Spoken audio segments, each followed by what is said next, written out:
اهلا وسهلا بكم. باسم انا اسمي حكيم بن حموده، باسم المعهد الدولي للتحولات الديمقراطيه نحب نحييكم ونرحب بكم في اللقاء الاول من سلسله من اللقاءات اللي هي سميناها الثلاثاء الاقتصادي les mardis de l'économie. Donc je tiens à souhaiter la bienvenue à tous ceux qui nous suivent sur ce nouveau rendez-vous mensuel، يعني لقاء شهري حول القضايا الاقتصاديه. كما نعرفوا القضايا الاقتصاديه اليوم مع الازمه الاقتصاديه والماليه اللي تعيشها بلادنا، وكذلك التحولات الكبرى والصعوبات على المستوى العالمي، اصبحت القضايا الاقتصاديه يعني محط انظار ومحط اهتمام الناس الكل. دونك في الانستيتوت نتاعنا قررنا باش نعملوا لقاء دوري، une rencontre mensuelle sur les questions économiques اللي باش نستدعوا فيها des experts sur les questions les plus urgentes de l'économie. باش نتناقشوا معاهم. اللقاء باش نحاولوا dans la mesure du possible في les invités نتاعنا باش يكونوا عندنا des experts avec des avis pluriels، معناها ما عندهمش كلهم نفس النظره للمسائل الاقتصاديه الحارقه، وباش تكون معاهم زاد كذلك des acteurs économiques، des chefs d'entreprise etc. يعني الناس الفاعلين الكل في المجال الاقتصادي. واحنا سعيدين باش يكون عندنا اول لقاء اليوم. اللقاء هذا اليوم باش يكون حول ظاهره التضخم والحلول والسياسات من اجل مجابهه مساله التضخم والصعوبات المنجرة عليها، يعني على المستوى المعيشية وكذلك على المستوى الاستثماري إلى غير ذلك. هذا يعني موضوع مهم ومحارق بالنسبة لنا، بالنسبة لتونس في الوضع الحالي. ودعينا يعني un groupe, un panel معناها de grands experts نتاعنا pour discuter de cette question. Et nous allons avec effectif vous donner rendez-vous tous les mardis, Inch'Allah, entre 18h30 et 20h, pour discuter de questions économiques. Le prochain rendez-vous sera le dernier mardi. C'est le dernier mardi du mois. Le prochain rendez-vous sera le dernier mardi du mois de juin. نعلموكم بالموضوع نتاع الحصه الجايه، وبطبيعه الحال زاد ننتظروا اقتراحاتكم حول المواضيع اللي تعتبروها هامه واللي نجموا نتناقشوا فيها. بدون اطاله من جديد نعدي الكلمه لسي مصطفى المزغني اللي هو مسؤول على هذا اللقاء الدوري واللي باش يقوم كذلك بتنشيطه. شكرا ومرحبا بكم من جديد. شكرا. Merci Hakim. Donc bonjour à tous, مرحبا بكم. Bienvenue à ce premier débat des mardis de l'économie. Donc les mardis de l'économie que nous avons voulu en tant que club économique, un club économique qui traite des questions économiques, comme son nom l'indique, d'actualité, et qui contribue au dialogue, à la discussion, à la compréhension, à l'échange de points de vue, ainsi qu'à l'éclairage sur les questions économiques et à la proposition de solutions. Naturellement, on est là pour contribuer. Et donc, nous avons lancé les mardis de l'économie. Et si nous avons lancé les mardis de l'économie, c'est parce que le Global Institute for Transitions, GI40, à travers son initiative Econ for Tunisia, a considéré qu'il était nécessaire d'offrir aux acteurs économiques, aux experts, aux universitaires, aux acteurs de la société civile, aux industriels, aux entrepreneurs, aux décideurs, aux politiques et aux citoyens et citoyennes naturellement en général.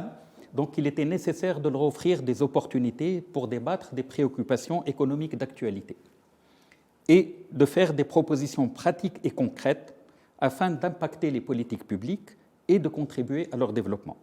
Et donc les mardis de l'économie va agir comme un catalyseur d'innovation de la pensée et des idées, avec un impact sur des questions économiques, sociales et politiques auxquelles la société est confrontée. Pour ce premier débat, donc ce premier débat des mardis de l'économie, nous avons choisi de traiter de l'inflation en nous posant la question « Quelle réponse face à une inflation résurgente ?» Comme vous le savez, cela fait plusieurs années que la Tunisie enregistre une inflation soutenue qui, après un léger repli, a enregistré une reprise à 7,5% au mois d'avril 2022. Et il est vrai que la Tunisie vit cet épisode d'inflation galopante depuis plusieurs années. Cependant, avec la crise Covid et la guerre en Ukraine, ce phénomène est devenu international. Donc, sans plus tarder, nous allons commencer le débat. Et avant de commencer le débat et de vous présenter donc nos intervenants, je vais donner la parole à Si Abdelrazak Zoueri pour planter le décor. Professeur Abdelrazak Zoueri est un éminent économiste, il n'a pas besoin d'être présenté, il est ancien ministre et président du comité scientifique de GI40. C'est Abdelrazak, la parole est à vous. Merci, Moussa. Il y a une reprise de l'inflation à 7,5, donc c'est un phénomène nouveau, puisque les années précédentes, on avait un taux d'inflation plutôt réduit. Et pour les économistes, ça a été une surprise, parce que la situation économique de la Tunisie était telle que, elle est tellement mauvaise qu'on était surpris que le taux d'inflation ne soit pas plus élevé que ce que nous avons enregistré. La Tunisie a fait des taux d'inflation en moyenne de 5%, alors que nous avons passé une décennie où les déséquilibres financiers ont augmenté, où le déficit budgétaire a augmenté, que le taux d'endettement a augmenté, et que probablement aujourd'hui,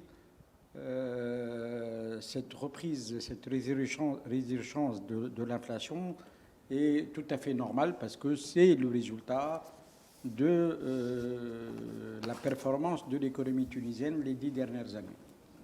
Alors, on peut avoir une première réaction, c'est de dire le taux d'inflation a augmenté en Tunisie parce que et la Tunisie n'est pas dans ce cas toute seule, puisque à l'échelle mondiale, tous les pays voient leur taux d'inflation augmenter, surtout l'Europe qui avait réussi à maintenir l'inflation aux alentours de 1%, même inférieur à 1%. Maintenant, il y a une reprise de l'inflation pratiquement dans tous les pays européens. Et donc, l'explication facile, c'est de dire que la guerre de l'Ukraine, qui a fait augmenter les prix des matières premières, c'est-à-dire le prix du pétrole et le prix du blé, est la cause de l'inflation reprise. Et donc, ce serait facile pour nous aussi en Tunisie de dire il y a une reprise de l'inflation à cause de la guerre de l'Ukraine. Mais je crois que notre rencontre ce soir doit aller au-delà de cette première constatation et de rechercher, si vous voulez, les causes internes. Les causes internes de la reprise de l'inflation, parce qu'elle était attendue. Cette reprise de l'inflation, même avant la guerre de l'Ukraine, la reprise de l'inflation était attendue, et donc on doit s'attaquer aux causes internes de l'inflation. En fait, les gens s'intéressent au taux d'inflation parce que le taux d'inflation est une variable économique importante, parce que d'abord, elle touche le panier de la ménagère, donc les prix augmentent, donc il est normal, et donc ça a un effet direct sur la consommation des ménages. Mais sur le plan macroéconomique, la variable taux d'inflation est importante parce qu'elle est reliée à deux autres variables économiques importantes, qui sont le taux de change et le taux d'intérêt.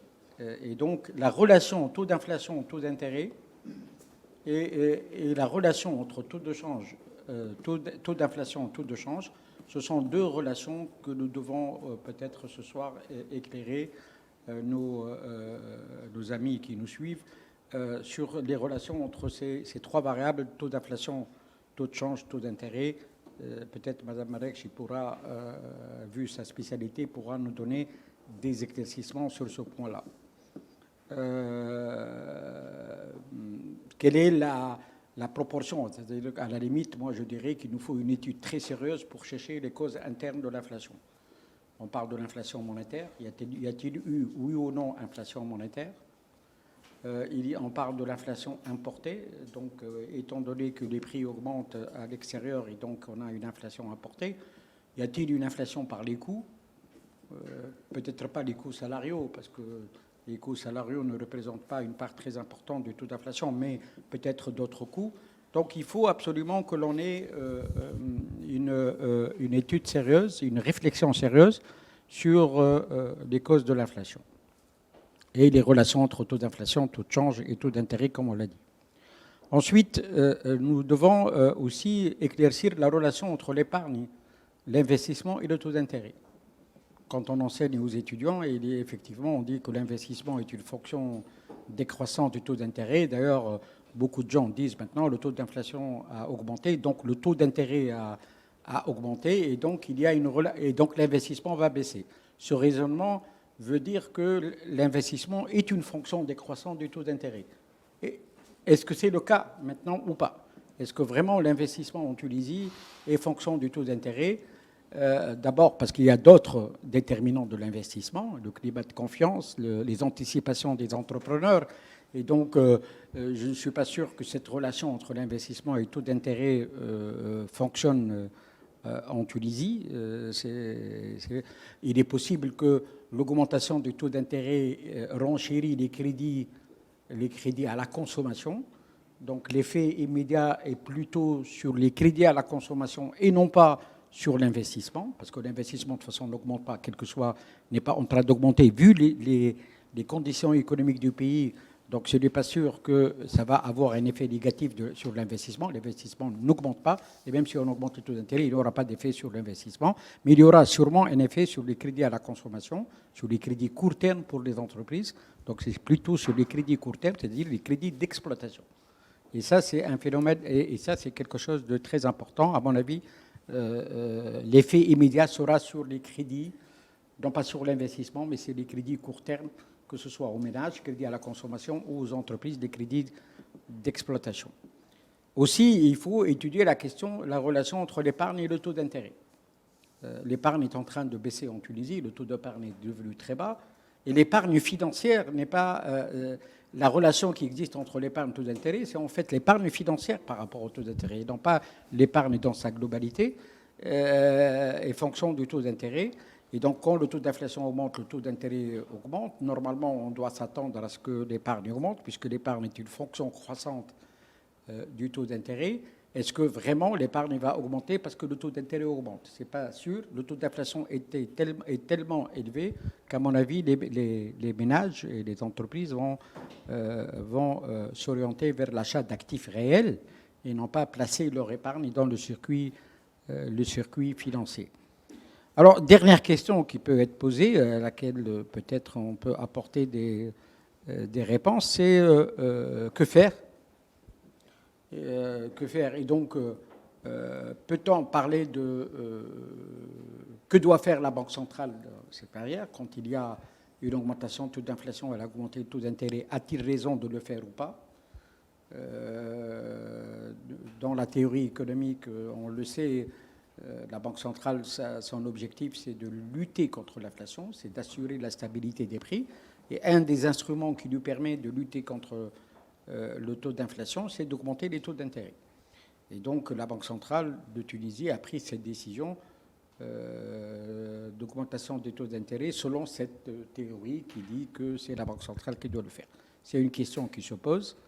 Est-ce que cette action de la Banque centrale ne doit-elle pas être accompagnée par des actions qui ne dépendent pas de la Banque centrale? C'est comme l'histoire du taux de change. La Banque centrale déprécie la monnaie nationale quand il y a de l'inflation. Dans les deux cas, c'est une réaction de la Banque centrale par rapport à la reprise de l'inflation, mais c'est une politique conjoncturelle. La politique monétaire permet de limiter les effets de l'augmentation du taux d'inflation, mais ceci n'empêche pas, du côté du gouvernement, de rechercher les moyens, les raisons de l'inflation, les circuits de distribution, le fonctionnement des marchés, la transparence dans les marchés, le degré de concurrence dans les différents marchés. Et donc là, ça dépasse le rôle de la Banque centrale et ça devient un problème de réforme structurelle qui doivent être apportées pour limiter l'augmentation de taux d'inflation. Voilà les questions auxquelles je pense et qui pourraient peut-être par la suite être développées par nos amis ici présents. Merci, c'est Abdelrazek. C'est justement pour répondre à ces questions-là que nous avons choisi un panel un peu, je dirais, varié, avec donc trois intervenants principaux, Madame Fatma Marrekchi Cherfi, qui est professeure universitaire en économie et directrice du laboratoire d'intégration économique internationale, Madame Sonia Loueti, CEO Soran Group, et Siaram Belhaj, qui est universitaire et économiste. Alors pour commencer, justement, je vais donner la parole à nos invités à tour de rôle, naturellement, afin de nous donner leur avis sur l'inflation résurgente, et on ira vers la discussion par la suite. Je vais commencer par donner la parole à Madame Fatma Marrekchi Cherfi, qui est professeure universitaire à la faculté des sciences économiques et de gestion de Tunis, à l'université Tunis El Manar. Elle est directrice du laboratoire d'intégration économique internationale et responsable du master en recherche économique et finances internationales à la faculté donc, de sciences économiques et de gestion de Tunis. Fatma Marek-Chicharfi est auteur de plusieurs articles scientifiques publiés dans des revues internationales spécialisées sur les questions du commerce international, de la politique de change, de la politique monétaire. On va en discuter justement, de la libéralisation financière et des politiques publiques. Donc, elle est aussi consultante auprès d'institutions et d'organismes internationaux.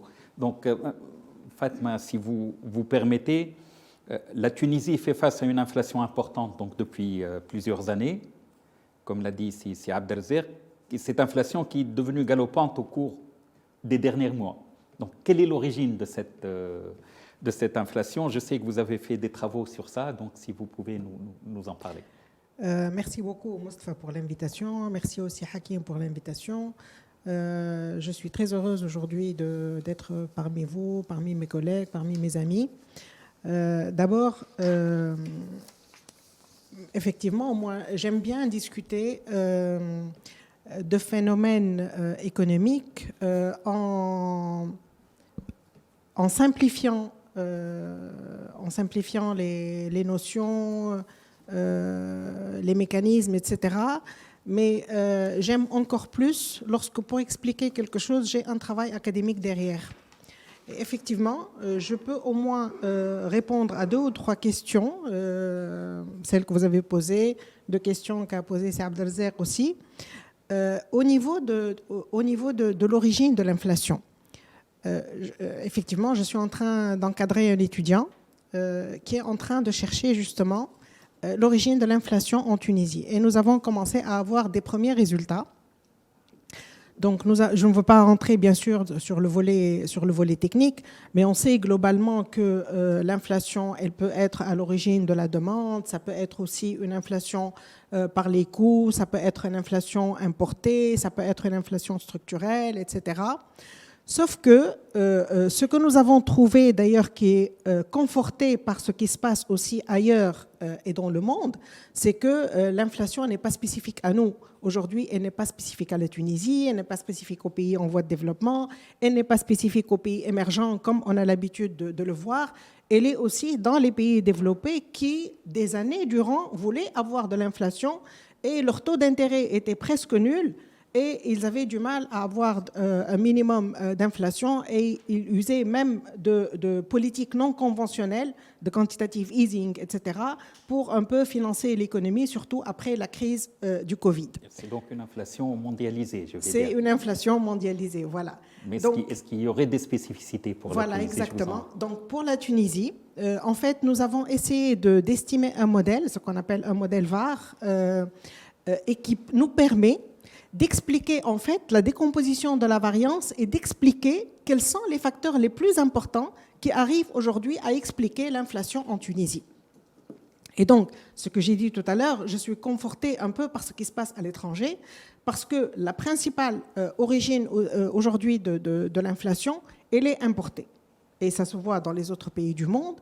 Et donc, ce sont les prix à l'importation, c'est le prix du baril, c'est un tout petit peu la masse monétaire et les dépenses gouvernementales.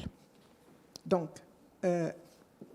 l'origine monétaire est très très faible par rapport aux autres, et c'est pour cela qu'on augmente les taux d'intérêt quand l'inflation est d'origine monétaire. Or, aujourd'hui, on n'a pas beaucoup d'inflation qui est d'origine monétaire.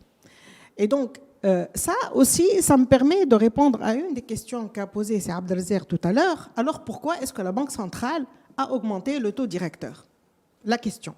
On peut être pour, on peut être contre, mais moi, je vais vous dire mon avis tout en essayant d'argumenter ce que je suis en train de dire. En fait, aujourd'hui, on a augmenté le taux directeur de 75 points de base. Est-ce que la Banque centrale a d'autres instruments, sachant que le premier objectif d'une banque centrale, c'est la stabilité des prix ? Et donc, elle est redevable d'un peu regarder et de maîtriser l'inflation. En fait, je dirais que c'est pratiquement le seul instrument dont dispose la Banque centrale aujourd'hui. Donc, ou bien elle ne fait rien, elle garde le statu quo, ou bien elle augmente les taux d'intérêt. Alors, par le passé en Tunisie, par exemple, le passé récent, n'allons pas très très loin. En 2018, en 2019, quand il y a eu la forte dépréciation du dinar, qu'a fait la Banque centrale ? En fait, elle a augmenté aussi le taux directeur avant la crise Covid, Justement, l'objectif, ce n'était pas à maîtriser l'inflation, l'objectif, c'était de maîtriser les crédits à la consommation, dont a parlé Abdelazek tout à l'heure, pour que les consommateurs tunisiens demandent moins de crédits pour la consommation. Et nous savons que nous sommes un pays qui est très ouvert par rapport à l'étranger. Et nous sommes aussi importateurs. Donc les crédits que nous pouvons recevoir, nous, en tant que ménage, par exemple, ou en tant qu'entreprise, on peut les utiliser pour importer. Et donc ça nous fera une sortie importante de devises. Donc moi, je dirais aujourd'hui pour la Banque centrale que l'objectif de l'augmentation du taux d'intérêt directeur n'est pas de maîtriser directement l'inflation, mais de maîtriser surtout la valeur du dinar et de maîtriser aussi les réserves de change, parce qu'en vue aujourd'hui et dans le très court terme, comme nous le savons tous par le biais des infos que nous entendons, etc., que nous n'avons pas aujourd'hui un programme avec le Fonds monétaire international et que la sortie sur le marché financier internationaux est très compliquée aujourd'hui pour la Tunisie, et donc préserver les réserves de change est un objectif aujourd'hui très important pour la Banque centrale.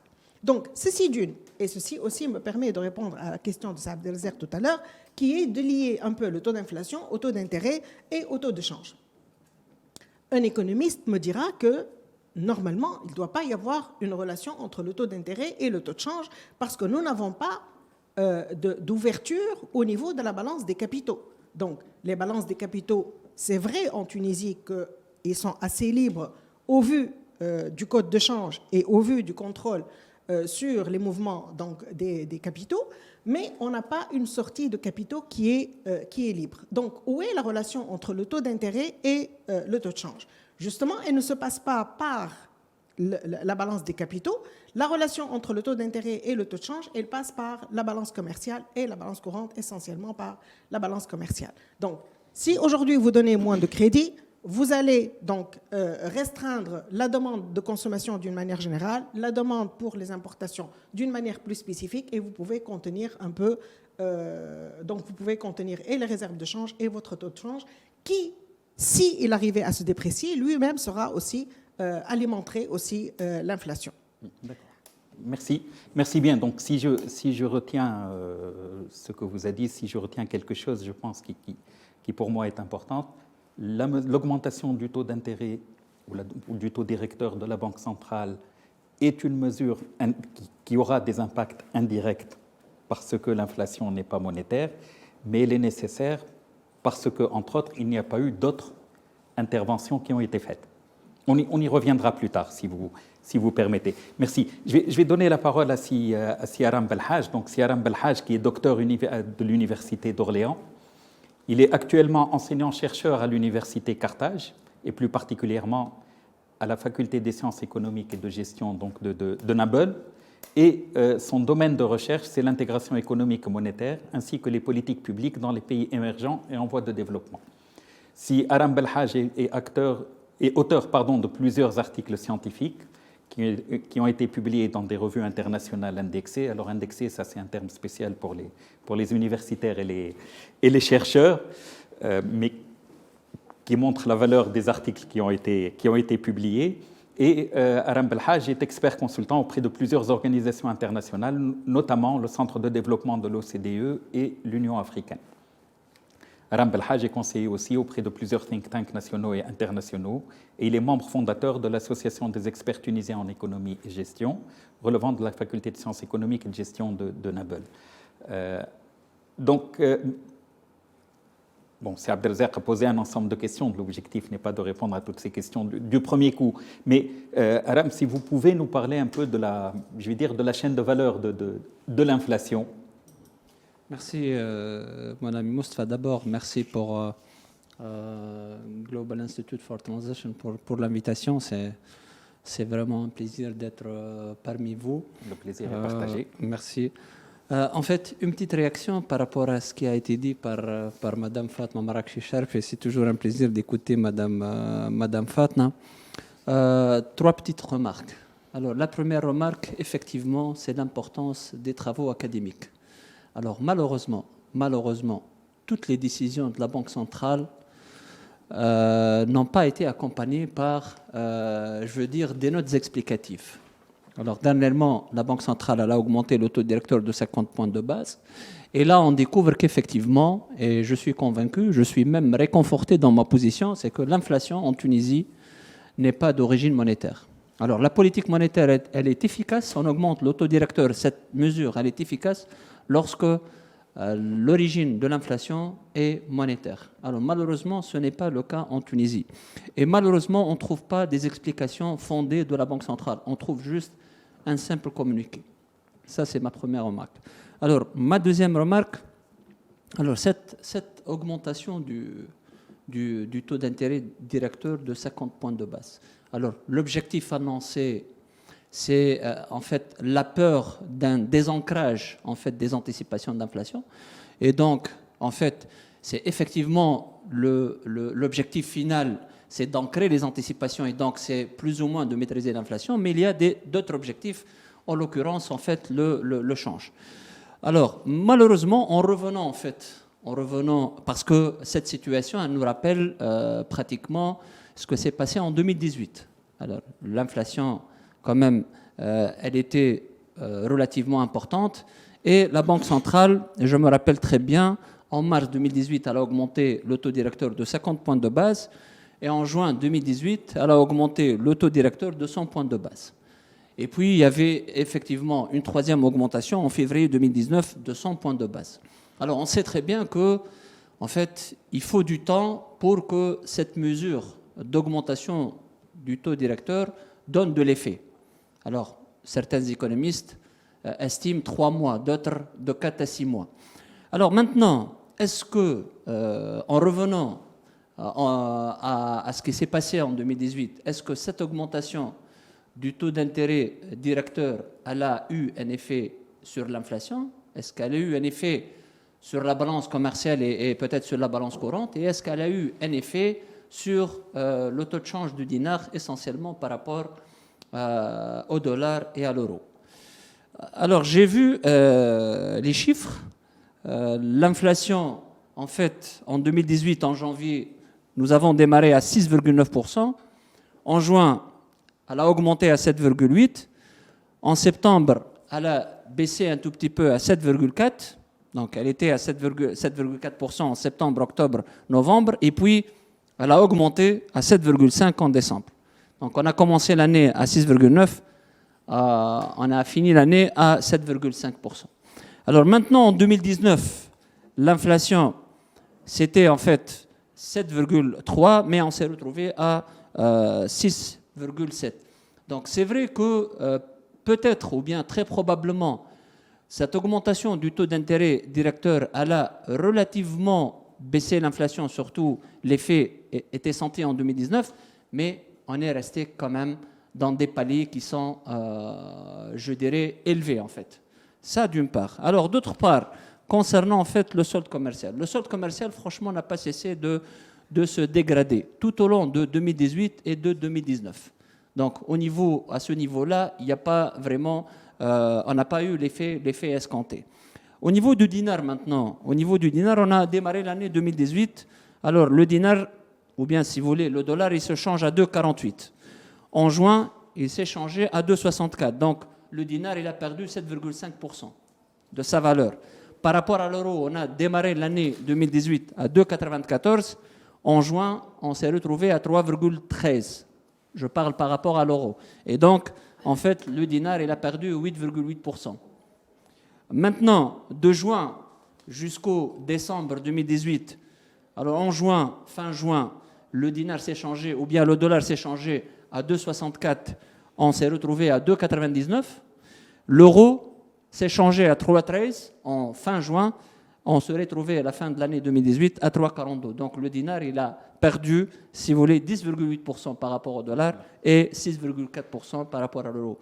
C'est pour vous dire que, alors, très probablement, l'augmentation du taux directeur fait baisser le taux d'inflation, mais ne provoque pas une baisse substantielle.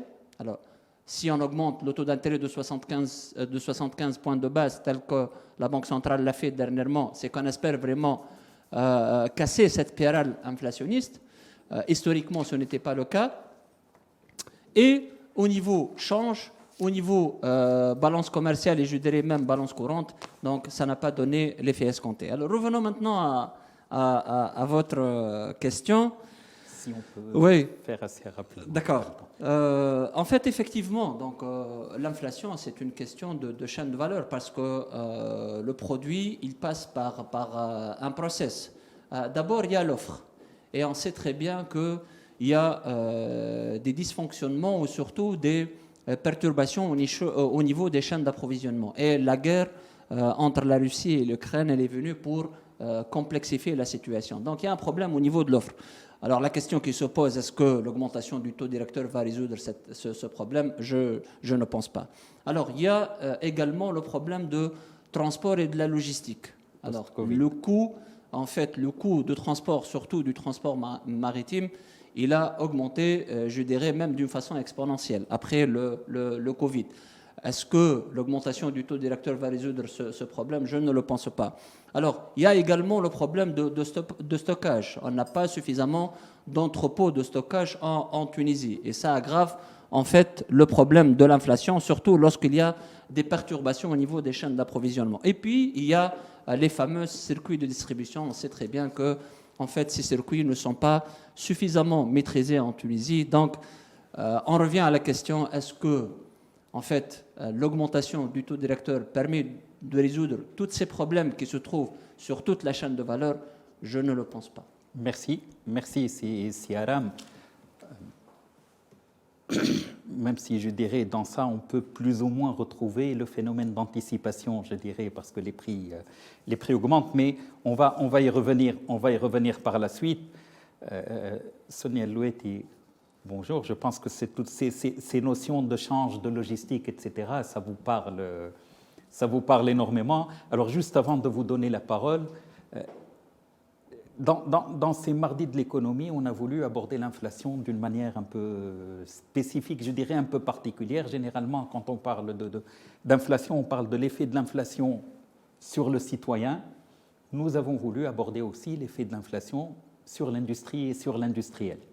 Donc un industriel, je dirais, qui est entre le marteau et l'enclume, un industriel qui est entre des intrants, des matières premières, etc., dont les prix flambent, des coûts logistiques, je dirais, à l'international qui sont importants. Aram a parlé du transport, du stockage, mais aussi des coûts logistiques dus à la Tunisie et à l'international, le tout ensemble, du personnel qui demande aussi des augmentations salariales parce qu'il veut faire face à cette inflation-là, à juste titre, parce qu'il voit son pouvoir d'achat s'éroder. D'un autre côté aussi, sur certaines industries, une administration qui veut administrer les prix, qui veut limiter les augmentations de prix, etc. Et donc, qui pose problème dans ce sens-là. Et donc, c'est pour ça, je dirais, que nous avons invité une industrielle, Sonia Louetti, qui est, je dirais, co-fondatrice et CEO de Soran Group, qui est une entreprise industrielle spécialisée dans la fabrication des éléments des identités visuelles. Vous êtes aussi fondatrice de BFA Alliance, qui est une entreprise spécialisée dans la gestion de projets retail. Et vous êtes membre du bureau exécutif du CJD, donc chargé des relations institutionnelles et de la veille économique. Et je dirais, vous êtes, je dirais, aussi bien sur le marché local que sur l'export, puisque depuis quelques années, vous êtes présente sur le marché d'Afrique subsaharienne. Donc, comment est-ce que l'industriel perçoit cette inflation-là? Et est-ce que, quelque part, vous considérez que l'inflation peut être aussi un phénomène positif? Tout d'abord, je vous remercie pour cette invitation et je suis vraiment honorée des panélistes Maaya, c'est Abdelrazek, Madame Fatma, c'est Aram, Aïchek, merci. C'est un plaisir pour moi de partager ça avec vous. Au fait, ce qui fait plaisir, c'est qu'effectivement que le débat se passe entre l'académique et après aussi le terrain. Et le chef d'entreprise, peut-être qu'il représente vraiment le quotidien et le terrain. Effectivement, nous, on opère sur le marché local et le marché international, voilà, le marché de l'export. Et effectivement, l'impact, on est touché doublement, on va dire. Aujourd'hui, la situation de l'inflation en Tunisie, je dirais, elle n'est pas nouvelle. Elle s'est aggravée avec effectivement la situation mondiale. Donc, pour nous, l'inflation, elle n'était pas déclarée, mais nous, on la vivait en tant qu'entreprise. On la vivait par rapport effectivement à l'importation des produits de matières premières qui vont être transformés. Aujourd'hui, l'inflation qui s'est aggravée avec le Covid, avec la guerre en Ukraine, fait qu'à l'échelle des marchés extérieurs, on a perdu de notre compétitivité. En fait, aujourd'hui, la Tunisie, comme vous le savez tous, elle n'est pas très industrialisée, on n'est pas producteur, en fait. Donc, face à des concurrents qui sont déjà producteurs, d'ores et déjà, nous, en important, donc on perd de notre compétitivité sur le coût du produit. Vient à cela déjà les mécanismes limitants et contraignants de notre pays par rapport, vous avez dit tout à l'heure, à la logistique de l'export. Nous, on a en face de nous des compétiteurs qui déjà ils sont producteurs. Déjà la chaîne de supply chain en termes de délai, elle est très très maîtrisée. En termes de coût, elle est très très maîtrisée. Et dans l'État subventionne aussi le transport en partie ou en globalité. Donc, on se retrouve réellement démunis face à une compétition pareille. Vient aussi la hausse des salaires, mais je dirais que ce n'est pas vraiment un élément à prendre en considération, mais peut-être si ça va continuer comme ça, après ça va devenir aussi une problématique ou une contrainte de plus. Aujourd'hui aussi, il y a une certaine incertitude. Tout à l'heure, on a parlé du prix du transport qui augmente. Moi, je dirais encore plus, le problème, c'est pas qu'il augmente, mais c'est que l'augmentation est non maîtrisable, c'est-à-dire c'est en exponentiel, effectivement. Aujourd'hui, sur des cotations qu'on donne, sur des marchés à l'extérieur aussi, on n'arrive pas à maîtriser le coût du transport. Et donc, sur des cotations ou des délais de livraison, surtout pour des entreprises qui sont dans la transformation, c'est-à-dire qui importent de la matière première, qui ont un délai de fabrication et de transformation, après, la cotation du transport, au bout d'un mois, elle peut carrément augmenter de 40 à 50% de son prix.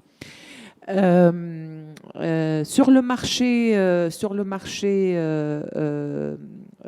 local, effectivement, moi, ça c'est mon opinion à moi, malheureusement le marché local, il continue à tirer vers le bas. Et donc effectivement, par exemple, pour beaucoup, ils refusent de voir cette augmentation. Autant ils peuvent l'accepter sur des produits de consommation, mais les produits fabriqués, et dans notre secteur, c'est des produits B2B destinés aux professionnels. C'est pas évident de donner des augmentations comme on les reçoit de chez nos fournisseurs de l'ordre de 20 à 30%. Donc, elle n'est pas facile aujourd'hui, la situation. Certainement, il y a des solutions. Par exemple, en France, on parle de relocalisation et ça, c'est un problème par rapport à nous, par rapport aux entreprises dont le business model est la sous-traitance, parce qu'aujourd'hui, des entreprises françaises ont trouvé la solution et de relocaliser pour maîtriser et contrôler la chaîne de logistique, effectivement. Et donc, ça peut poser des contraintes et des limites à des entreprises tunisiennes qui sont dans le business model et la sous-traitance. Les solutions certainement existent. Il y a des solutions qui incombent à l'État, au gouvernement. Et ça, et il y a des solutions peut-être de revoir le business model, de s'adapter. Aujourd'hui, vu le Covid, la guerre en Ukraine, toutes ces crises-là, on parle de beaucoup d'agilité, de résilience, ça prend tout son sens parce que il y a une instabilité qui est continue et générale. Et voilà, donc on vous remercie pour ce genre effectivement d'occasion pour qu'on puisse brainstormer et avoir une intelligence peut-être collective. Merci. Merci On reviendra par la suite. Fatma, je vais te redonner la parole. Tu as parlé je dirais, des mesures prises par la Banque centrale, disant que c'était pris, disant mon interprétation, que c'était pris parfois par défaut, parce qu'il y avait d'autres mesures qui auraient dû être prises qui n'ont pas été prises. Quel serait ce type de mesures qui doivent être prises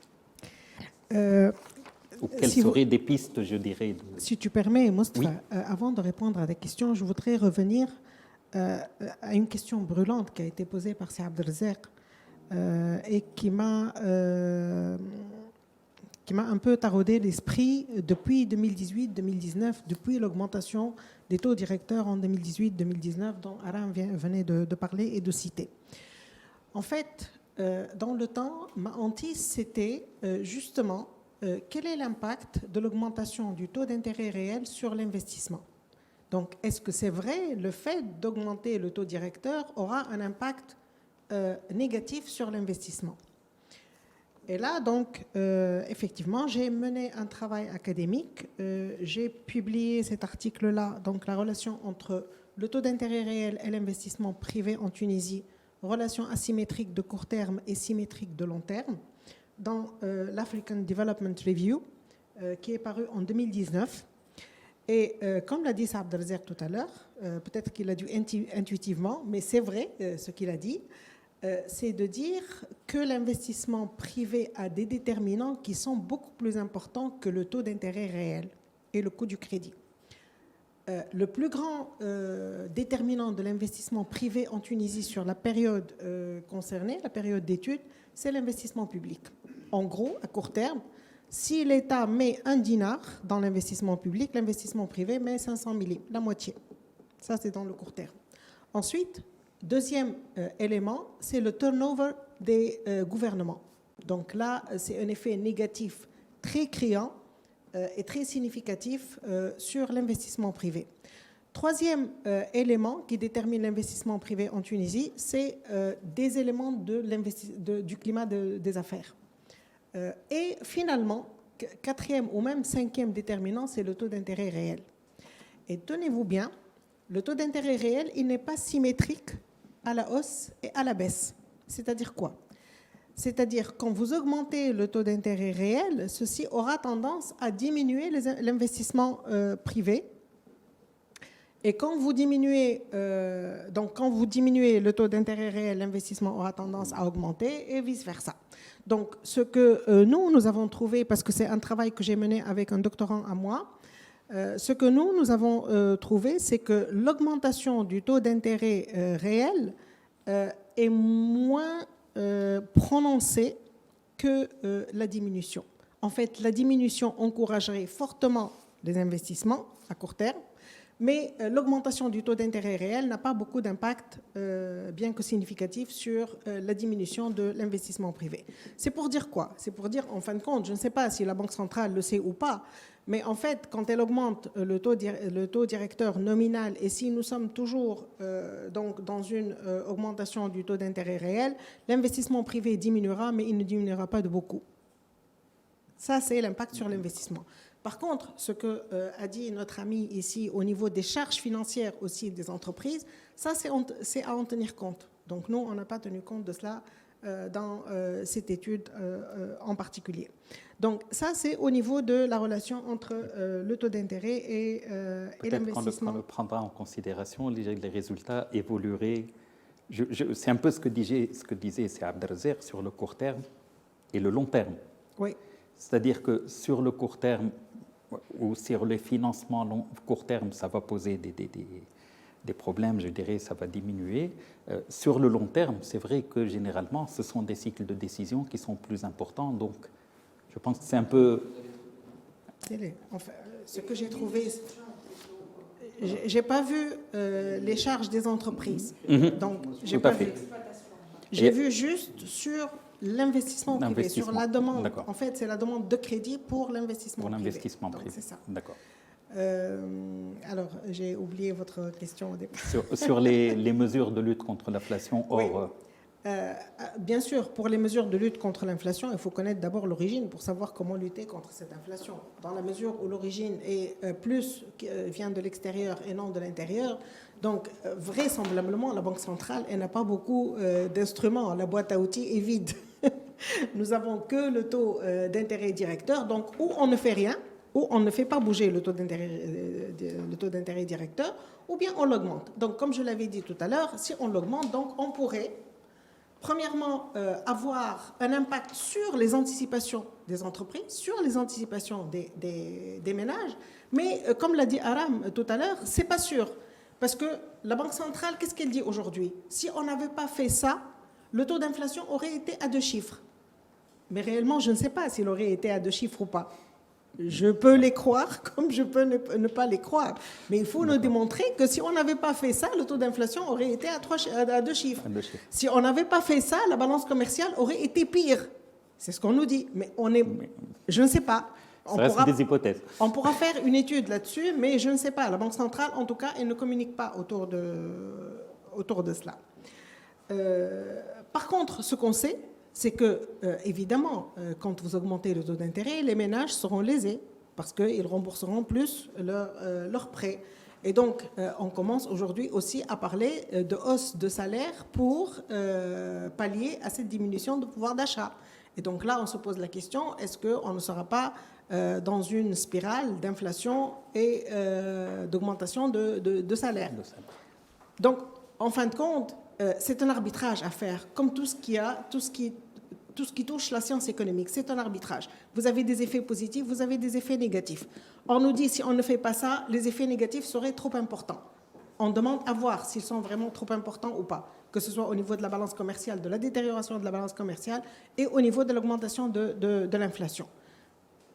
Donc, on demande à voir. Je ne sais pas. Moi, je n'ai pas de réponse par rapport à cela. Je n'ai pas de réponse académique par rapport à cela.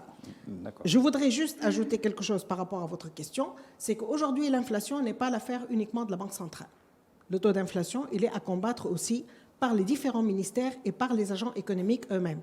Par exemple, si je regarde l'augmentation du prix du baril, comment elle influence le taux d'inflation, par exemple, eh bien, il faut faire quelque chose. Ça fait des années qu'on parle de renouvelables. Et on n'est pas très avancé par rapport donc, à la production du renouvelable. On va atteindre les 30% en 2030, mais on est très très loin. On n'est pratiquement même pas à 4% aujourd'hui. On n'a pas encore connecté ce qui existe déjà. Voilà, exactement. Et donc, il y a du côté du ministère de l'Énergie. Il y a du côté aussi du ministère du Commerce, avec les circuits de distribution dont a parlé tout à l'heure Aram, je crois. Il y a aussi du côté du ministère de Finances pour contenir un peu le déficit budgétaire qui est lui-même inflationniste aujourd'hui parce qu'il est financé par les bons de trésor, etc. Et donc ça, c'est un travail au niveau de la politique monétaire et de la politique budgétaire aussi, donc qui doivent être en harmonie. On ne peut pas avoir une politique monétaire restrictive et avoir une politique budgétaire qui est expansionniste, comme c'est le cas donc aujourd'hui chez nous. Ok, merci. Sierra. Merci, Madame Fat. C'est Abdrazak, vous voulez réagir? Allez-y, allez-y. C'est très intéressant ce qu'on est en train de dire. Et je veux tirer une première conclusion sur laquelle on peut être d'accord. C'est que l'inflation n'est pas d'origine monétaire, que les décisions qui ont été prises par la Banque centrale d'augmentation des taux d'intérêt ont pu quand même maintenir le taux d'inflation. Si Aram nous a donné des chiffres, beaucoup de chiffres. Mais pour les mesures qui ont été prises en 2018 et 2019, on a quand même maintenu, si je prends le chiffre de départ 6,9 et les chiffres d'arrivée 6,7, on a quand même maintenu le taux d'inflation à son niveau. C'est-à-dire que l'inflation n'a pas augmenté. Et quand on dit que peut-être que l'inflation aurait été plus importante, c'est vrai, parce que quand on voit ce qui se passe, vu la situation économique de la Tunisie, je l'ai dit tout à l'heure dans mon introduction, vu la situation économique de la Tunisie, on s'attendrait plutôt à un taux d'inflation plus élevé. Regardez ce qui se passe en Turquie, regardez ce qui se passe dans d'autres pays où vous avez un taux d'inflation faramineux, où la monnaie locale est en train de se dégrader. La monnaie nationale se dégrade, mais elle s'est toujours dégradée, même avant la Révolution. C'est-à-dire on avait toujours une politique de compétitivité qui est basée en fait sur l'effet prix et non pas sur l'effet hors prix. L'effet prix, ça a toujours été la politique suivie par la Tunisie. On dépréciait le dinar tunisien en fonction du différentiel d'inflation. Donc, moi, je pense que, pour être honnête, je pense que la Banque centrale fait le job. Ça, on peut au moins l'affirmer. Elle fait le job. Peut-être que c'est la seule institution qui fait le job. C'est-à-dire qu'on aurait pu mieux faire. Non, fait le job. Non, c'est-à-dire qu'avec d'autres mesures, on aurait pu mieux faire. C'est ce que je veux dire. Ça veut dire que, et ce qu'a dit Mme Louetti, ce que vient de dire Mme Marekchi, sur les énergies renouvelables, sur la logistique de l'export, sur le prix du transport non maîtrisable, augmenté non maîtrisable, sur le marché local qui tire vers le bas, sur les effets de la relocalisation, sur elle a dit revoir le business model. Tout ce qu'elle a dit, Mme Louetti, montre que, en fait, il y a d'autres raisons à l'inflation et donc il y a une politique structurelle économique qui est défaillante. La Banque centrale arrive à maintenir le taux d'inflation à son niveau, augmente, à 6,5. Mme Marekchi a dit l'objectif de la Banque centrale, c'est de maîtriser la valeur du dinar et de préserver les réserves de change. Donc la conclusion que moi je dis, c'est que la Banque centrale est en train de faire son boulot. Tout à fait. Au niveau de son périmètre d'intervention. Absolument. Et donc, il faut axer la discussion sur les effets hors prix, c'est-à-dire sur les autres facteurs de l'inflation. Et ça a été dit aussi bien par Mme Louetti que par Mme Marekchi. Je crois que c'est une première conclusion qui est très importante et j'espère que vous êtes d'accord avec moi. Absolument. Justement, si Aram, je vais vous retourner la parole, juste si Abdelzer a dit que, donc on est tout à fait d'accord, j'étais dans le sens de dire que la Banque centrale a fait ce qu'elle pouvait faire. Maintenant, il y a d'autres qui doivent faire des choses pour pouvoir faire mieux. C'est dans ce sens-là. Ce n'est pas que la Banque centrale pouvait faire mieux. Et donc, si Aram, avec cette politique-là, je vais dire quel mix, quel dosage entre les différentes politiques faudrait-il faire? Peut-être que je ne serai pas d'accord avec moi.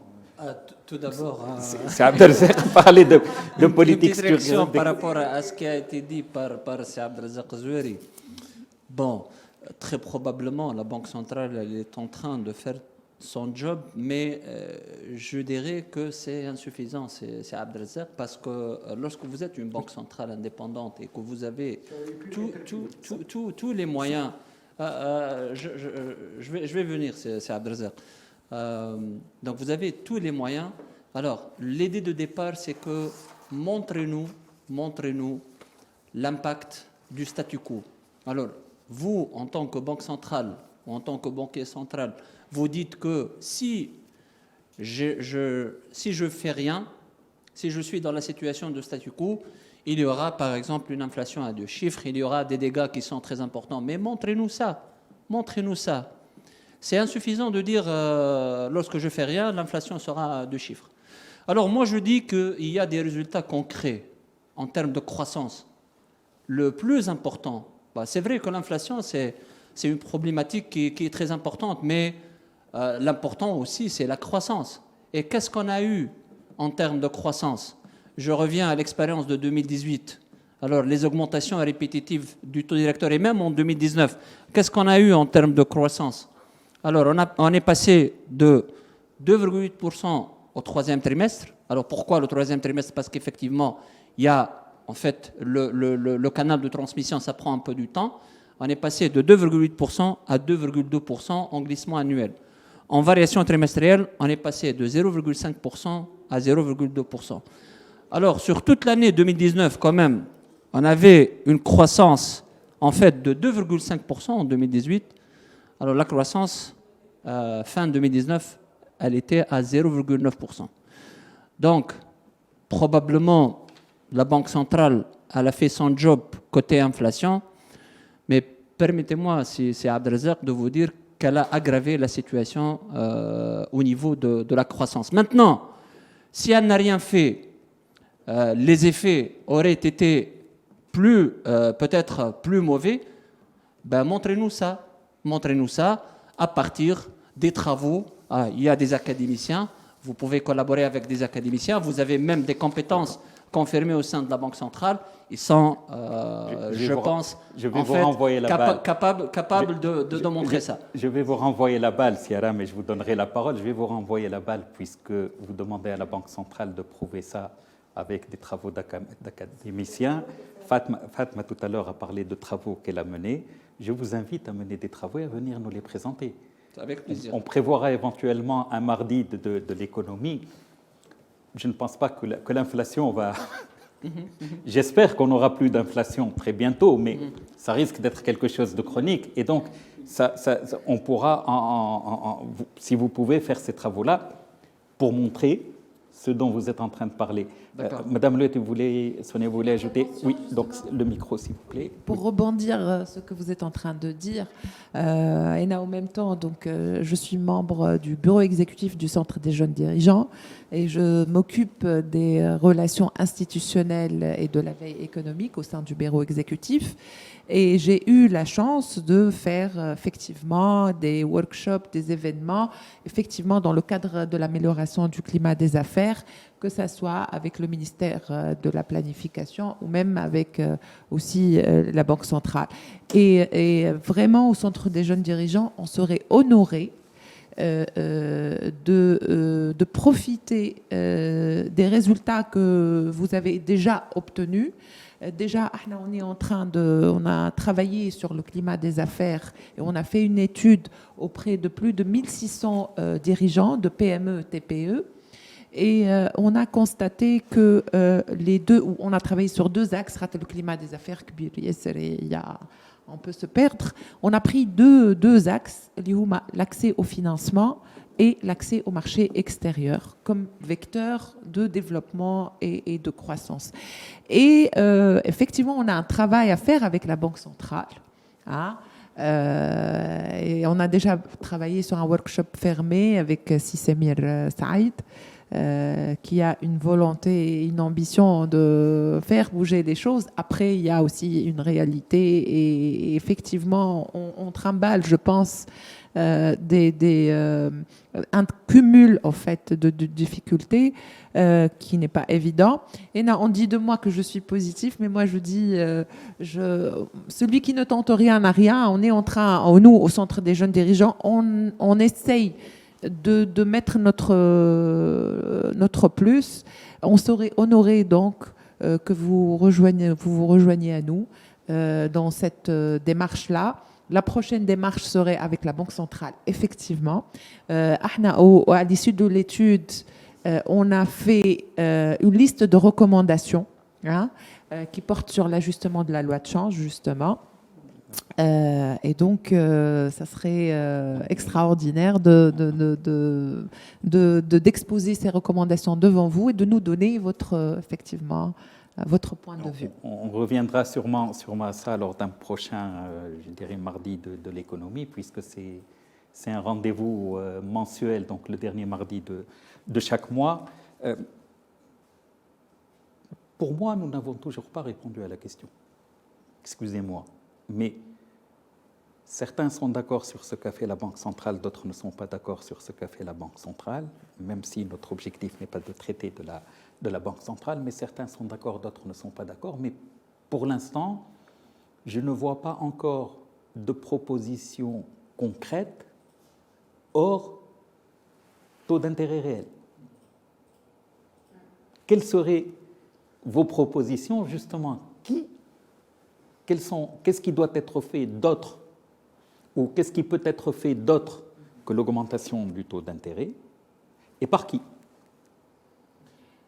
Si vous permettez, moi, sous votre contrôle, parce que moi, je ne maîtrise pas les phénomènes macroéconomiques, mais je vais parler de... Mais vous les vivez et vous les subissez. Oui, mais devant ce panel de qualité, peut-être je vais parler quand même sous votre contrôle. Il y a quelque chose qui a été dit par Sir Abdelrazek ou même par Madame Fatma. Au fait, aujourd'hui, on a besoin de mesures de différentes provenances, au fait. Effectivement, la Banque centrale fait son job, elle a un target à elle, d'accord ? Maintenant, il y a des mesures à prendre pour pouvoir sortir de cette situation. J'ai dit tout à l'heure qu'aujourd'hui, parmi les problématiques, c'est qu'on ne maîtrise pas la chaîne d'approvisionnement. Je voudrais dire que peut-être profiter de cette crise pour encourager la production locale. Effectivement, est-ce que c'est possible? Est-ce qu'on peut rêver de ça? Aujourd'hui, est-ce qu'on peut être fabricant de métal? Aujourd'hui, on importe des produits que normalement, on a la capacité de le faire chez nous, en local. Aujourd'hui, moi, je suis industrielle dans le domaine de la construction métallique et on importe pratiquement 70% de notre matière première. Ce qui est, à mon sens, aberrant. Peut-être aujourd'hui, on devrait revoir ça et encourager nos industries à un certain moment qui ont été malmenées jusqu'à présent. Il n'y a pas un encouragement de l'État pour l'industrialisation de la Tunisie.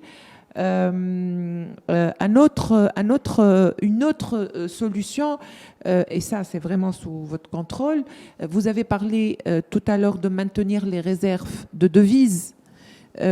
Pourquoi, au lieu de maintenir les réserves en devises, mais encourager les entrées en devises? Ça crée de la richesse. Et là, un clin d'œil à l'ajustement de la loi de change, effectivement. Et c'est ce qu'on demande aujourd'hui, parce qu'il y a un effort à faire pour encourager les entreprises tout d'abord à exporter, à s'internationaliser et à rapatrier aussi la devise. Donc les solutions existent, mais aussi il faut un effort collectif pour arriver à trouver donc, des solutions. Sachant que cette inflation à l'échelle mondiale, elle continue encore, hein, elle n'est pas prête de s'arrêter. Donc même si on parle de relocalisation ou d'encourager l'entrée des devises, ça peut paraître un peu à moyen et à long terme. Eh ben, je pense qu'on peut être bon sur le timing. Voilà. Merci. Alors, moi, je dirais qu'on ne peut pas résoudre un problème structurel tel que l'inflation par des politiques conjoncturelles. Et effectivement, ce qui est important, en fait, dans cette affaire d'augmentation du taux directeur, c'est l'importance de la coordination entre la politique monétaire et la politique budgétaire. Ou bien, si vous voulez, l'importance de ce policy mix. Et la dernière décision de la Banque centrale d'augmenter le taux d'intérêt directeur de 75 points de base, elle a montré que sans coordination, en fait, avec le gouvernement, représenté, si vous voulez, par et le ministère des Finances et le ministère de l'Économie et de la Planification, ça ne peut pas donner les résultats escomptés. Parce que, en fait, le problème de l'inflation ne se résout pas uniquement par des augmentations répétitives du taux d'intérêt directeur. Il y a en fait d'autres solutions. Il y a d'autres solutions même au niveau de la politique monétaire. Il y a des alternatives. Moi, je pense qu'il y a des alternatives, même au niveau de la politique monétaire. Des alternatives qui, très probablement, en souhaitant les appliquer, seront confrontées, par exemple, au cartel des banques, l'augmentation du taux de rémunération de l'épargne, rendre par exemple le taux de rémunération de l'épargne positif. Ce n'est pas le cas actuellement. C'est vrai que la Banque centrale a augmenté le taux de rémunération de l'épargne de 1%, mais ça reste toujours un taux d'intérêt réel négatif. Alors pourquoi pas augmenter encore le taux de rémunération de l'épargne. Peut-être utiliser en fait beaucoup plus la base monétaire comme instrument plutôt que le taux d'intérêt directeur. alors pourquoi pas épargner certains secteurs ou bien certains types d'investissements de cette augmentation du taux d'intérêt directeur. En fait, je dirais, l'idée fondamentale, c'est que peut-être il y a des alternatives à une augmentation généralisée ou à une augmentation du taux d'intérêt directeur qui se répercutera certainement sur les taux d'intérêt qui sont appliqués ou qui seront appliqués sur tous les crédits et qui affecteront très probablement en fait la croissance économique. Ça d'une part. Alors d'autre part, je pense que la question des réformes est une question fondamentale parce que l'idée de début, c'est que effectivement l'inflation en Tunisie est un problème structurel. Donc, en fait, des solutions au niveau peut-être de la modernisation de l'agriculture, surtout avec la guerre de la Russie et de l'Ukraine, ça a montré l'importance du secteur agricole. Les questions de la transition énergétique et en fait l'importance des énergies renouvelables. Les réformes structurelles, tout ce qui est réforme en fait des entreprises publiques, en fait du climat des affaires surtout, parce qu'effectivement, comme l'a dit Madame Fatma Marrakchi, le plus important peut-être n'est pas l'autodirecteur, mais il y a d'autres facteurs tels que en fait le climat d'investissement ou bien le climat des affaires.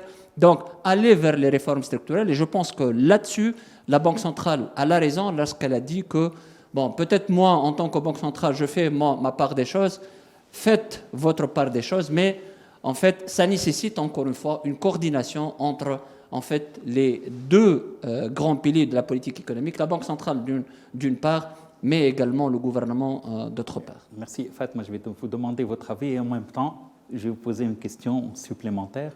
Est-ce qu'on peut faire des réformes dans un environnement aussi inflationniste?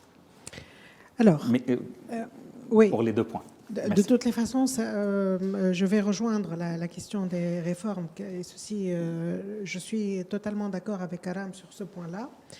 En fait, je voulais rebondir d'abord, si vous permettez, sur la question d'exportation et de l'internationalisation de certaines entreprises. Comme l'a dit Saad Abdelrazak tout à l'heure, nous, en Tunisie, on a toujours compté sur la compétitivité prix, de laisser déprécier le dinar pour ne pas perdre en compétitivité. Donc, on n'a jamais pris au sérieux la compétitivité hors prix, la qualité du service, le service après-vente, etc.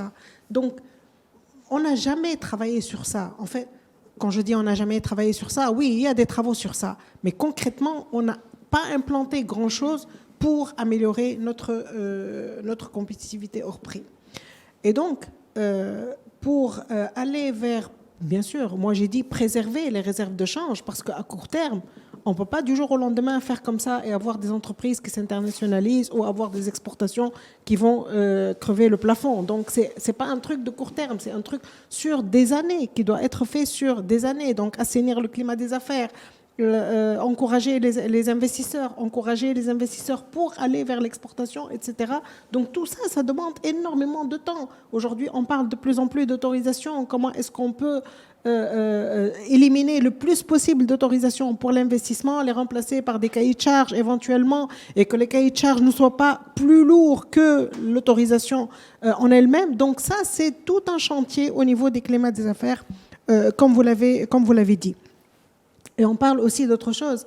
C'est Abdelrazak, la semaine dernière, on était ensemble au niveau donc, de l'exposé de l'OCDE sur leur rapport qui a été fait, donc qui est paru en avril dernier, et qui parlait de cette chaîne de valeur mondiale. Comment est-ce qu'on peut profiter et faire une montée dans la chaîne de valeur mondiale? Et aujourd'hui, on ne parle plus de délocalisation ou bien de relocalisation de certaines activités. On parle non seulement de nearshoring, et aussi de friendshoring. Donc, c'est ce qu'on nous a dit. En fait, si on est ami avec un pays, on peut avoir des investissements, par exemple, pour la Tunisie. Je pense à Léonie, par exemple, qui est installée en Ukraine, et aujourd'hui, il y a la guerre en Ukraine. Est-ce que nous avons des délocalisations vers la Tunisie où l'entreprise existe déjà? Eh bien, non. Donc, on devrait faire des choses dans ce sens-là pour attirer ces investissements. Et là, je viens à ta question, Moustapha. Tout à l'heure, tu te rappelles quand j'avais dit qu'un des déterminants, le plus grand déterminant de l'investissement privé en Tunisie, c'est l'investissement public. Effectivement, aujourd'hui, si on regarde le budget de l'État, l'investissement public est réduit à un minimum possible. Et pourquoi? Parce que premièrement, on n'a pas une marge de manœuvre importante, on n'a pas d'espace budgétaire, parce que nous n'avons pas assaini notre politique budgétaire, nous n'avons pas assaini notre budget. On a de l'argent qui part là où il ne faut pas que cet argent parte. Et donc, pour assainir ce déficit-là et pour assainir le budget d'une manière générale et pour faire de l'espace fiscal pour l'investissement public qui drainera nécessairement au moins en partie l'investissement privé, il faudrait avoir de l'espace budgétaire. Et pour avoir de l'espace budgétaire, il faut réformer. C'est les réformes dont a parlé tout à l'heure Aram. Et des fois, c'est le bon sens. En fait, on ne peut pas demander à un salarié, à un maître d'école ou bien à un enseignant de l'enseignement secondaire de payer ses impôts pour que ces impôts servent pour qu'une personne riche en grosse voiture puisse bénéficier de l'essence qui est à bas prix parce qu'elle est subventionnée. Et elle est subventionnée comment? Par l'argent du contribuable. Et donc, ces subventions dont on parle, ça fait des années, donc ils doivent aller vers ceux qui en ont le plus besoin. Et même si on décidait aujourd'hui d'indemniser ou bien de donner du cash transfert à toutes les personnes qui souhaiteraient avoir du cash transfert en contrepartie de la subvention, on éviterait le gaspillage de l'énergie, le gaspillage des produits alimentaires, des baguettes qui vont dans les poubelles, etc. Et donc, ça, c'est très important à faire sans pour autant toucher le ménage tunisien puisqu'il touchera un cash transfert en contrepartie. Je dirais, d'après moi, il y aurait au moins 25% à 30% des subventions alimentaires qui partent là où il ne faut pas, c'est-à-dire pas chez les ménages, dans les restaurants, pour les touristes, dans les, je sais pas, pour les bouteilles de gaz, par exemple, pour les gens qui élèvent, qui ont des poulaillers, des taxis, etc., etc. Et donc, ça, c'est une réforme qui est à faire nécessairement. Au niveau des entreprises publiques aujourd'hui, des fois, on parle de privatisation et les gens disent comment est-ce que vous parlez de privatisation? On ne veut pas privatiser les entreprises publiques. Aujourd'hui, moi, je dirais, d'après moi, il n'y a pas d'entreprise publique à privatiser. Parce que s'il y a des entreprises publiques qui sont juteuses aujourd'hui, donc qui ramènent de l'argent à l'État, il vaut mieux les garder. Et si les entreprises publiques aujourd'hui ponctionnent de l'argent sur le budget de l'État, eh bien personne ne les prendra parce qu'elles souffrent déjà. Oui, ce sera compliqué de faire ces réformes-là dans cet environnement-là où l'inflation est importante et où le pouvoir d'achat du citoyen cette inflation se fait ressentir sur le pouvoir d'achat du citoyen, mais ces réformes-là doivent être les nôtres, doivent être les réformes des Tunisiens. Il faut que les Tunisiens aujourd'hui sachent qu'il faut qu'on assainit notre maison. Donc c'est nous-mêmes qui devons faire ces réformes-là pour permettre à la fiscalité, pour permettre à nos recettes fiscales et non fiscales d'aller là où il faut et de ne pas aller en gaspillage, etc. Donc ça, c'est des réformes qui sont à faire difficilement, oui, mais il faut beaucoup de communication pour ça. Il faut dire au peuple qu'est-ce qu'on va faire de cet argent-là si il va y avoir une épargne sur le budget de l'État. Que va-t-on faire de ceci? Il faut beaucoup de transparence, il faut beaucoup de pédagogie pour aller vers ces réformes-là. Mais moi, je suis convaincue qu'il faut les faire de toutes les façons parce que ça ne sert à rien d'avoir de l'argent, que ce soit de l'étranger, que ce soit de l'extérieur, ou bien d'augmenter la pression fiscale sur certaines entreprises et sur les salariés pour que cet argent-là aille en gaspillage ou aille là où il ne faut pas qu'ils aillent. Merci. C'est Abdelzer. Vous voulez ajouter quelque chose? Oui, on est à la fin du... On est à la fin, on clôture. Donc, moi, c'est vraiment un débat de haute facture. Moi, je n'ai pas besoin d'études pour... parce qu'en économie, l'intuition joue un rôle important. Quand on discute avec des gens, on leur dit, voilà une économie qui a un budget de l'État qui a augmenté de 18 milliards en 2018. Il était de 18 milliards de dinars en 2010 et maintenant il est à 57 ou 58 milliards. Quand on dit qu'on a un déficit budgétaire de 10%, quand on dit qu'on a un taux d'endettement de 100% du PIB, quand on dit qu'on a un déficit de la balance commerciale et de la balance courante, quand on donne tous ces résultats de l'économie tunisienne et puis on leur dit on a un taux d'inflation de 7%. Eh bien, croyez-moi, ils vont dire vous êtes en train de vous foutre de ma gueule ou quoi? Le taux d'inflation est très faible en Tunisie, vu la situation économique. Vous parlez de l'hyperinflation, vous parlez du taux d'inflation élevé. Moi, je vous dis, la situation économique de la Tunisie est telle que, si le taux d'inflation est de 7%, c'est très faible. Parce que normalement, l'intuition économique, normalement, on devrait avoir un taux d'inflation plus élevé que celui-là. Et je n'ai pas besoin de faire des études.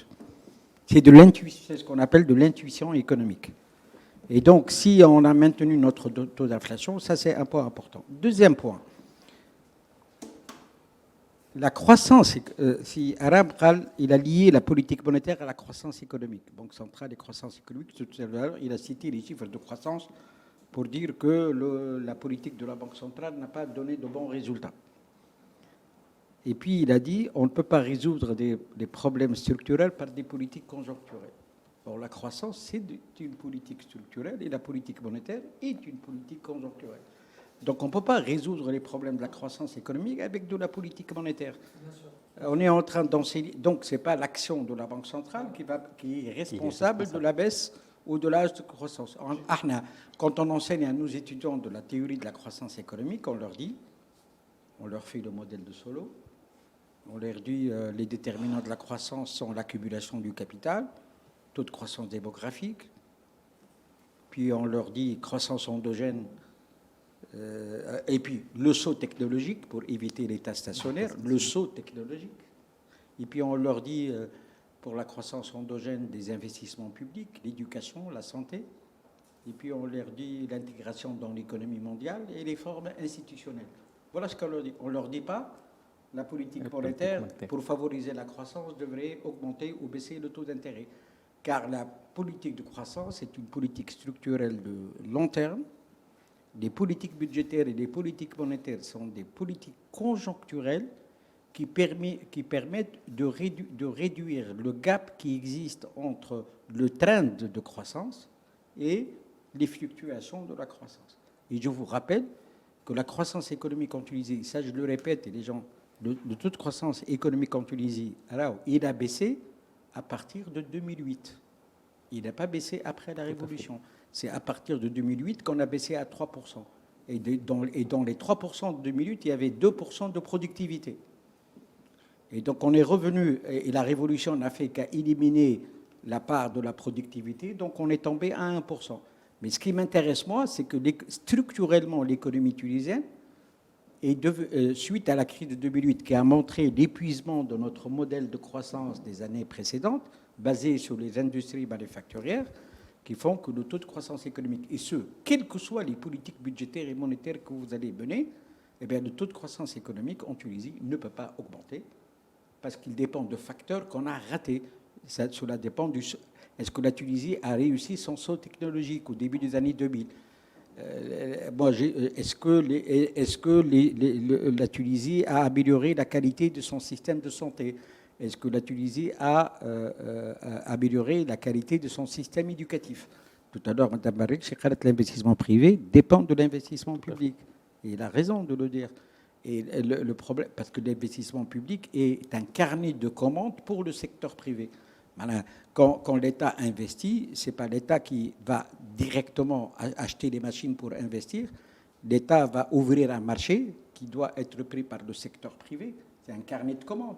Si l'État demain veut améliorer l'état des infrastructures ou l'état des télécoms ou l'état des hôpitaux, ce sont des entreprises privées qui vont travailler. Et effectivement, maintenant, aujourd'hui, il n'y a plus de commandes de l'État. Alors non seulement il n'y a plus de commandes de l'État, mais en plus, même les entreprises qui ont eu des commandes, ils sont mauvais payeurs. Donc c'est pour ça que la croissance est bloquée. Ce n'est pas le taux d'intérêt qui a fait que la croissance est bloquée. C'est des facteurs structurels qui ont fait que la croissance... Et donc, pour résoudre le problème, à mon avis, il faut s'attaquer aux vrais déterminants de la croissance économique. D'ailleurs, ce qui est désolant, c'est que depuis 10 ans, les débats économiques sur les masses médias, sur les radios, ne parlent pas de croissance économique. Ils parlent seulement il y a un débat économique quand la loi de finances sort. Donc on va parler de... Il y a 2 événements qui font qu'il y a des débats économiques. C'est quand la loi de finances sort et quand la Banque centrale fait sortir son communiqué. Les journalistes téléphonent, ici, Madame Marès, que vous pouvez venir demain pour nous parler pourquoi la Banque centrale a augmenté les taux d'intérêt. Jamais je n'ai été invité pour parler des déterminants de la croissance économique. Pourquoi la croissance économique? Parce que ça ne les intéresse pas. Et puis, les réserves de change élevées, c'est quelque chose. Tout à l'heure, vous avez parlé des relations avec la Banque centrale et donc dans le sens d'une libéralisation de lois, vous avez dit les lois de change, c'est-à-dire la libéralisation du capital. Il n'y a aucun pays capable de libéraliser le compte capital sans avoir des réserves de change très élevées. Parce que c'est le seul moyen qui permet à la Banque centrale de défendre la valeur de la monnaie. Donc la préservation des réserves de change et l'augmentation des réserves de change est une condition pour pouvoir aborder la libéralisation du code de change. Sans réserve de change, vous ne pouvez pas. Sans réserve de change, vous ne pouvez pas libéraliser le change. Ce n'est pas possible. Merci. Merci, c'est Abdelrazak. Donc rapidement, 1 minute chacun. Non, je Là, voudrais... on a une contrainte de temps, c'est pour ça, rapidement. Je voudrais juste profiter de ce qui a été dit et de la présence surtout de C. Abdelrazak Zoueri en posant une petite question. Pourquoi la croissance figure dans l'objectif de plusieurs banques centrales? Même la nôtre. Oui, mais c'est pas... Oui, mais c'est pas l'objectif principal. C'est la stabilité des prix qui est l'objectif. La croissance économique, la croissance économique, c'est pas la Banque centrale. Elle ne peut pas avoir comme objectif la croissance économique. La Banque centrale permet le trend de croissance. Il est lié aux déterminants de la croissance. La politique monétaire et la politique budgétaire, c'est des politiques qui permettent de réduire les fluctuations par rapport au trend de la croissance. C'est ce qu'on enseigne à nos étudiants. C'est ce qu'on leur enseigne. C'est un peu l'objectif. C'est un peu l'objectif de ces mardis de l'économie, justement pour aussi vulgariser certaines notions. Rapidement, Aram, chacun 30 secondes pour conclure. On fait la paix. D'accord, on fait la paix avec ces Abdelrazak. Non, effectivement. On ne peut pas ne pas faire la paix avec son professeur. Bien sûr, bien sûr.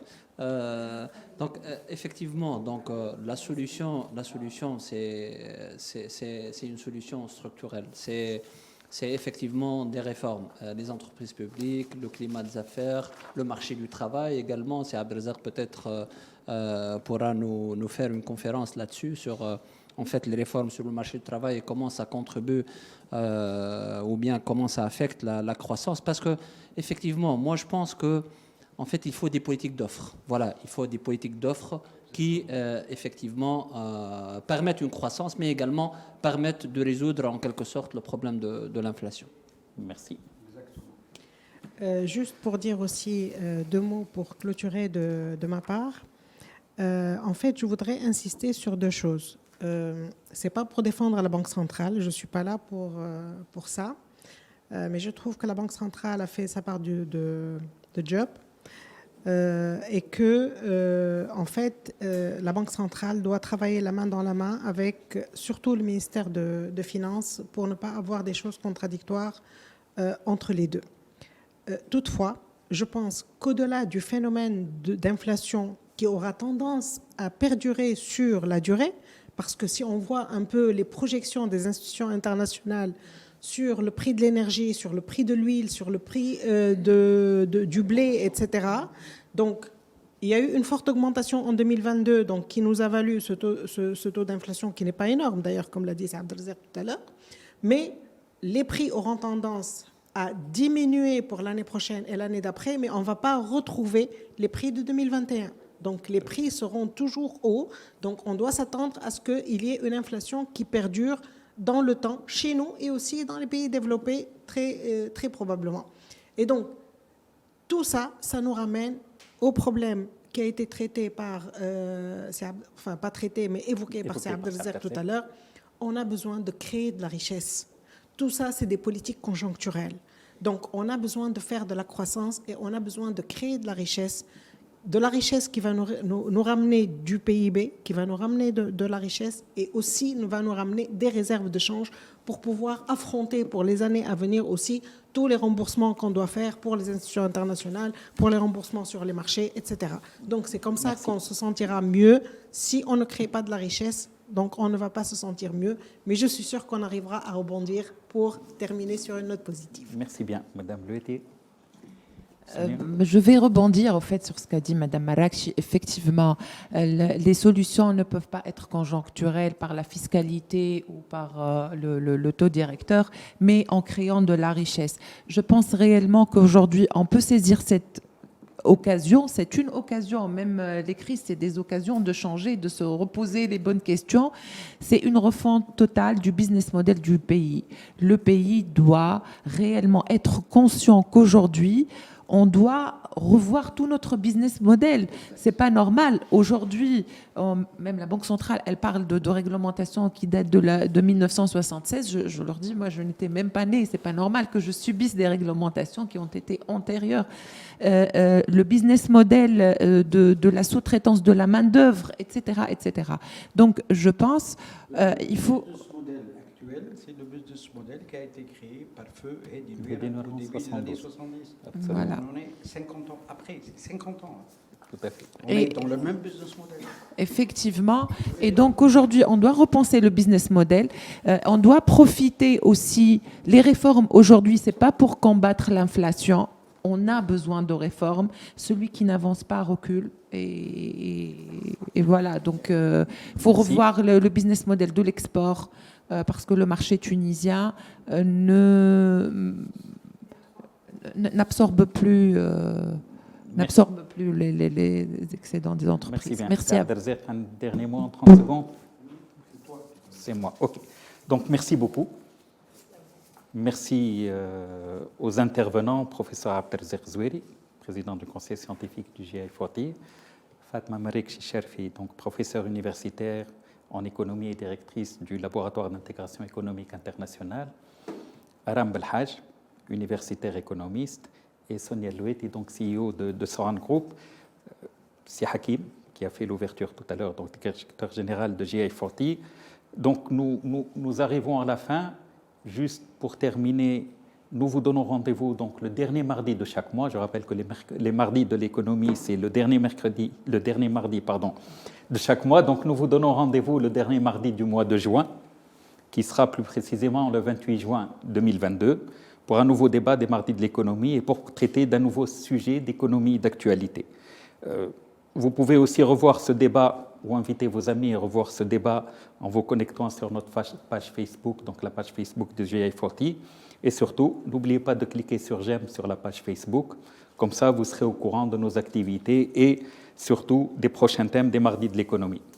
Et enfin, pour conclure, nous espérons vous avoir éclairé quant à l'inflation, ses tenants et ses aboutissants, ainsi que les réponses possibles face à la résurgence de l'inflation.